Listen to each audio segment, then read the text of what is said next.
Hi friends, आप सभी कैसे हो। आशा करता हूं कि आप सभी अच्छे होंगे। आपका हमारे चैनल वीके जाटोल क्लासेस में स्वागत है। आज के इस वीडियो में हम 24 अप्रैल 2026 के मुख्य करंट अफेयर्स और उसके एक्सप्लेन के बारे में चर्चा करेंगे।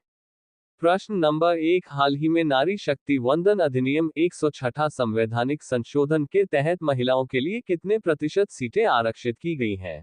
ए 25%, बी 30%, सी 33%, डी 50%। दोस्तों, आपका सही आंसर ऑप्शन नंबर सी 33% होगा। केंद्र सरकार ने एक ऐतिहासिक कदम उठाते हुए जम्मू कश्मीर और पुडुचेरी के लिए महिला आरक्षण कानून नारी शक्ति वंदन अधिनियम को आधिकारिक रूप से अधिसूचित नोटिफाई कर दिया है। 33% आरक्षण। अब जम्मू कश्मीर और पुडुचेरी की विधानसभाओं में महिलाओं के लिए 33% सीटें आरक्षित होंगी। संसद का फैसला। संसद ने पिछले साल दिसंबर में जम्मू कश्मीर पुनर्गठन संशोधन विधेयक और पुडुचेरी सरकार संशोधन विधेयक पारित किया था, जिसे अब लागू कर दिया गया है। लागू होने का समय। यह आरक्षण जनगणना के बाद होने वाले परिसीमन डिलिमिटेशन के बाद प्रभावी होगा। उद्देश्य। इसका मुख्य लक्ष्य राजनीति में महिलाओं की भागीदारी बढ़ाना और नीति निर्माण में उन्हें समान अधिकार देना है। अवधि। ये कानून लागू होने के बाद 15 वर्षों तक प्रभावी रहेगा, जिसे बाद में संसद द्वारा बढ़ाया जा सकता है। प्रश्न नंबर 2, रॉयल ऑस्ट्रेलियन नेवी को उन्नत स्टील्थ युद्धपोतों की आपूर्ति के लिए $7 अरब का रक्षा समझौता किन दो देशों के बीच हुआ है?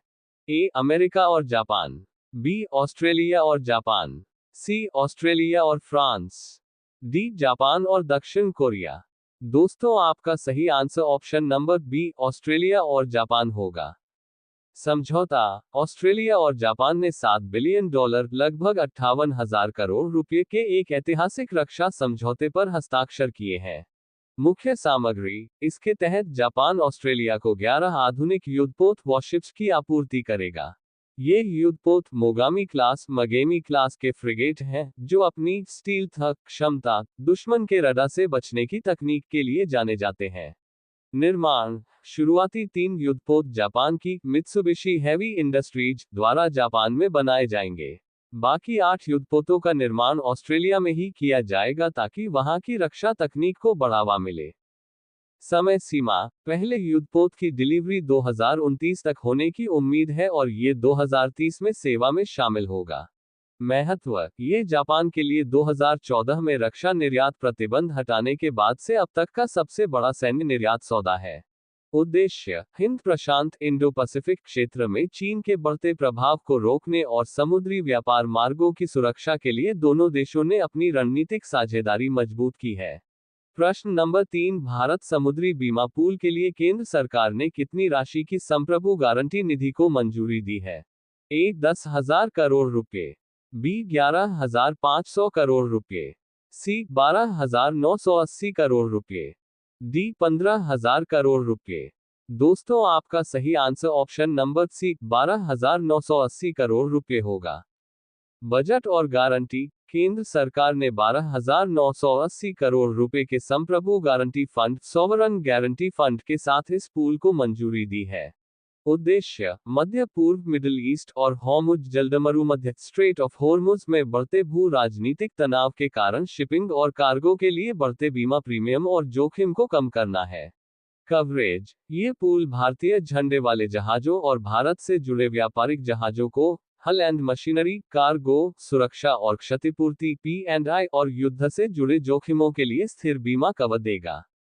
अवधि। ये ढांचा 10 वर्षों के लिए लागू रहेगा, जिसे 15 साल तक बढ़ाया जा सकता है। लाभ। इससे विदेशी बीमा कंपनियों पर निर्भरता कम होगी, परिचालन लागत घटेगी और वैश्विक संकट के दौरान भी भारत का समुद्री व्यापार सुरक्षित रहेगा। प्रश्न नंबर 4, रिलीफ निर्यात सुगमता हेतु लचीलापन और रसद हस्तक्षेप योजना के दायरे में हाल ही में किन दो देशों को शामिल किया गया है? ए तुर्की और सऊदी अरब, बी यूएई और बहरीन, सी कतर और ओमान, डी मिस्र और जॉर्डन। दोस्तों, आपका सही आंसर ऑप्शन नंबर डी मिस्र और जॉर्डन होगा। भारत सरकार ने अपनी relief resilience and logistics intervention for export facilitation योजना का दायरा बढ़ाते हुए इसमें मिस्र, इजिप्ट और जॉर्डन को भी शामिल कर लिया है। उद्देश्य, पश्चिम एशिया, वेस्ट एशिया में चल रहे तनाव के कारण समुद्री व्यापार में जो बाधाएं आ रही हैं, उनसे भारतीय निर्यातकों एक्सपोर्टर्स को बचाना। फायदे, ये योजना निर्यातकों को बढ़े हुए माल भाड़े, फ्रेट कॉस्ट, ऊंचे बीमा प्रीमियम और युद्ध से जुड़े व्यापारिक जोखिमों से वित्तीय सुरक्षा प्रदान करती है। क्रियान्वयन, इस योजना को भारतीय निर्यात ऋण गारंटी निगम ECGC द्वारा लागू किया जा रहा है। यह विशेष रूप से छोटे और मध्यम उद्योगों MSMEs के लिए मददगार है। मिस्र के पास स्वेज नहर का नियंत्रण है, जो वैश्विक व्यापार के लिए बेहद महत्वपूर्ण है। इस विस्तार से भारतीय निर्यातकों को एक मजबूत सुरक्षा कवच मिलेगा। प्रश्न नंबर 5, प्रधानमंत्री ग्राम सड़क योजना 3 को किस वर्ष तक जारी रखने की मंजूरी दी गई है?